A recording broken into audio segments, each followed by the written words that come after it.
चिड़िया। हाँ, आपकी दोस्त टूनी चिड़िया आ गई है एक नई कहानी लेकर।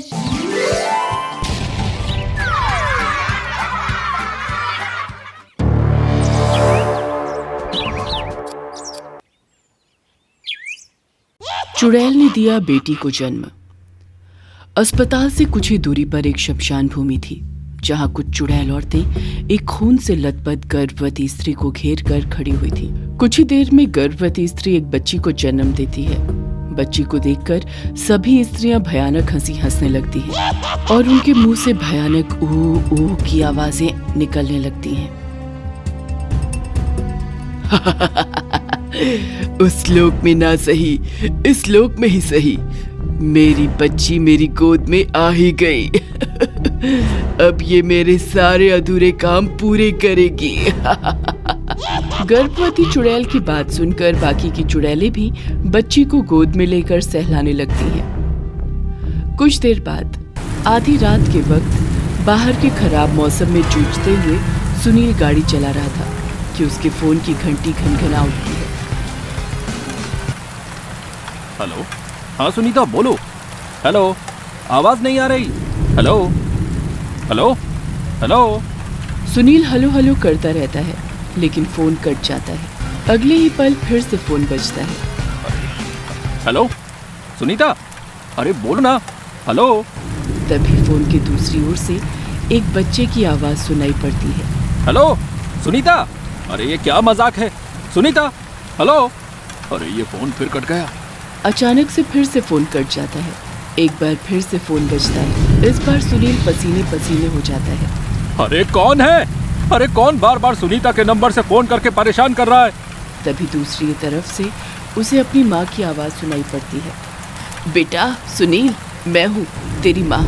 सुनीता को सिटी हॉस्पिटल में भर्ती कराया है, तू जल्दी आ जा। डॉक्टर बच्चे की जान को खतरा बता रहे हैं। न जाने अचानक बहू को क्या हुआ कि वो जमीन पर गिर पड़ी। अस्पताल में लाए तो डॉक्टर फौरन ऑपरेशन का बोलने लगे। तू जल्दी आ जा बेटा। मैं अभी आता हूँ माँ, आप बिल्कुल भी फिक्र मत करना। सुनीता और मेरे बच्चे को कुछ नहीं होगा। मैं अभी आता हूँ माँ। सुनील तेजी से गाड़ी चलाते हुए सिटी हॉस्पिटल पहुँचता है। वहाँ पहुँचने पर पता चलता है कि सुनीता ने एक बेटी को जन्म दिया है। माँ, मैं ना कहता था कि मेरे बच्चे को कुछ नहीं होगा। देखो माँ, मेरी बेटी और सुनीता दोनों बिल्कुल सही सलामत हैं। सुनील जैसे ही अपनी बेटी को गोद में उठाता है, वो बच्ची हंसते हुए उसकी ओर देखती है। उसकी खून जैसी लाल आंखें देखकर सुनील की चीख निकल आती है। ये क्या है? ये बच्ची ऐसी क्यों है? माँ, इसकी आंखें, आपने इसकी आंखें देखी माँ? अरे बावला हो गया है क्या? क्या हुआ है इसकी आंखों को? भली चंगी तो है। लगता है तुझे अचानक से ये सब देखकर सदमा सा लग गया है। चल तू कुछ देर आराम कर ले। लेकिन माँ, ऐसी बात नहीं है। सच में इसने अभी मुझे अजीब सी नजरों से हंसकर देखा। मेरा विश्वास करो माँ। सुनील बार बार माँ को समझाता है, लेकिन माँ को उसकी बात का यकीन नहीं होता है। कुछ देर बाद सुनील घर लौट आता है और अपने कमरे में आकर आंखें बंद करके लेट जाता है। तभी उसे लगता है जैसे किसी ने उसका गला दबा रखा है। कोई बचाओ! जो तूने किया है उसे भुगतने का समय आ गया है। अब तुझे कोई नहीं बचा सकता, चाहे कितनी भी कोशिश कर ले। अब तू नहीं बच सकता। वो आ गई है वो।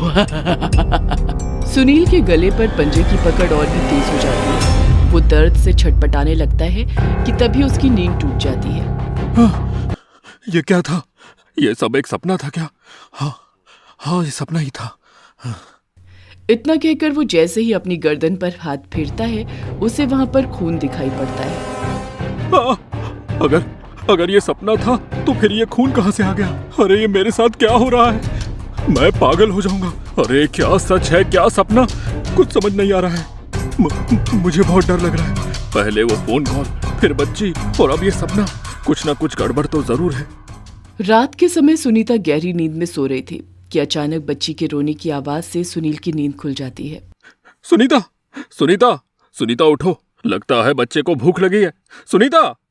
तभी बच्ची सुनील को देखकर मुस्कुराने लगती है। Twinkle twinkle little star, how I wonder What you are? पापा, मुझे दूध नहीं पीना है पापा।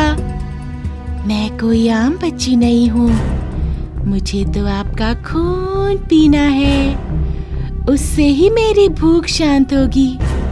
आओ ना पापा, मुझे बहुत भूख लगी है। पापा आओ ना।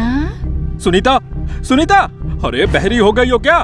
मैंने कहा उठो और इस बच्ची को लेकर यहाँ से जल्दी बाहर निकल जाओ। सुनील की चीखने की आवाजें सुनकर अचानक सुनीता भी अपनी आंखें खोल लेती है, लेकिन सुनील को सुनीता की जगह वही गर्भवती चुड़ैल दिखाई देती है। तुम यहाँ कैसे? ये कैसे हो सकता है? अरे तुम तो मर चुकी हो। मैं मरी नहीं हूँ, तूने मारा है मुझे। याद है या भूल गए? बोलो, याद है या मैं याद दिलाऊं? चुड़ैल अपनी कहानी सुनाना शुरू करती है। मैं तो गांव की एक भोली भाली सी अनाथ लड़की थी। मेरे अकेलेपन और अनाथ होने का खूब फायदा उठाया तुमने। मैं भी तुम्हारे जैसे शातिर आदमी की असलियत नहीं पहचान पाई। सोचा ही नहीं कि तुम्हारे जैसा पढ़ा लिखा इंजीनियर क्यों मुझ जैसी गांव की लड़की से शादी करेगा। मैं तो तुम्हारे लिए उन 6 महीनों के मनोरंजन का सामान थी। अपना दिल बहलाने के लिए तुमने मुझसे शादी की और मैं बेवकूफ तुम्हें ही अपना सब कुछ समझने लगी। जब शादी के 2 महीने बाद तुम्हें पता चला कि मैं गर्भवती हूँ तो तुम्हारे तो रंग ही बदल गए। रातों रात तुम वो गांव वाला प्रोजेक्ट छोड़कर शहर भाग गए। लेकिन मैं भी हार मानने वाली नहीं थी। अपने बच्चे की खातिर मैंने तुम्हारा पता ठिकाना खोजने का प्रण ले लिया। शहर आकर तुम बिल्कुल निश्चिंत थे कि अब मैं तुम तक कभी नहीं पहुंच पाऊंगी। लेकिन 1 महीने बाद जब तुमने अचानक मुझे शहर में देखा तो तुम्हारे होश ही उड़ गए। अब तुम अपनी पोल खुलने के डर से मुझे रास्ते से हटाना चाहते थे और इसीलिए उस रोज रात के समय जब मैं सड़क पार कर रही थी तुमने जानबूझकर मुझे अपनी कार से टक्कर मारी और मुझे मरने के लिए सड़क पर छोड़कर गाड़ी लेकर वहां से भाग गए। तुमने एक बार भी मेरे या अपने होने वाले बच्चे के बारे में नहीं सोचा। मुझे माफ कर दो नैना, मैं नहीं जानता था कि तुम गर्भवती हो जाओगी। अरे मैं पहले से ही शादीशुदा था। मैं चाहकर भी तुम्हारे बच्चे को नाम नहीं दे सकता था। अरे इसलिए मैं घबराहट के मारे उसी रात को गांव छोड़कर भाग आया था। फिर जब उस रोज तुम मुझे वहां रात में दिखाई पड़ी तो मुझे कुछ समझ नहीं आया। मैं अपनी गर्भवती पत्नी को ये सब नहीं बता सकता था। अरे इसीलिए मैंने तुम्हें गाड़ी से उड़ा दिया। इतना कहकर सुनील जोर जोर से रोने लगता है। तभी सुनील की पत्नी उसके सामने आ जाती है। ये सब क्या बोल रहे हो तुम? कौन है ये नैना? क्या तुमने खून किया है? छी, कितने गंदे आदमी हो तुम। नहीं सुनीता, मुझे माफ कर दो। मैं तुम्हें खोना नहीं चाहता था, बस इसलिए। तभी सुनीता के शरीर में चुड़ैल आ जाती है। अब तू क्या करेगा? अब तो तेरी सुनीता को भी तेरी सारी सच्चाई पता चल गई है। अब तेरे पास बस एक ही रास्ता है। अब तू मेरे साथ चल। नहीं, छोड़ दो मुझे। नैना मुझे छोड़ दो। मैं तुम्हारे आगे हाथ जोड़ता हूँ। मेरी बच्ची का जीवन खराब हो जाएगा। अरे उसने तो अभी इस दुनिया में आँख खोली है। अरे उस बेचारी को मेरे किए की सजा मत दो। तेरी बेटी नहीं है ये। इसे मैंने पैदा किया है। ये मेरी बेटी है। तेरी बीवी को तो मरी हुई बच्ची पैदा हुई थी। ये तो मेरी बेटी है, एक चुड़ैल की बेटी जो अपनी माँ की अधूरी जिम्मेदारी पूरी करने के लिए आई है। बोल मेरी बेटी, अपने बाप को उसकी असली जगह पहुँचाएगी ना? इसे मारने के लिए ही तो मैं आई हूँ माँ। आज तो हम दोनों मिलकर इसका खून पिएंगे। देखो, मुझे छोड़ दो। ऐसा कैसे हो सकता है? ये बच्ची चुड़ैल नहीं हो सकती।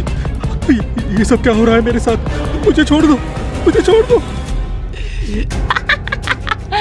हम दोनों को मार दिया था ना, फिर तुझे क्यों छोड़ दे?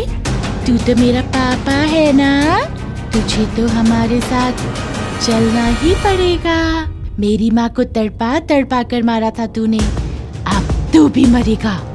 इसके बाद चुड़ैल और उसकी बेटी मिलकर सुनील पर हमला कर देते हैं और अगले दिन सुबह सुनील की खून से सनी लाश उसके कमरे से बरामद होती है।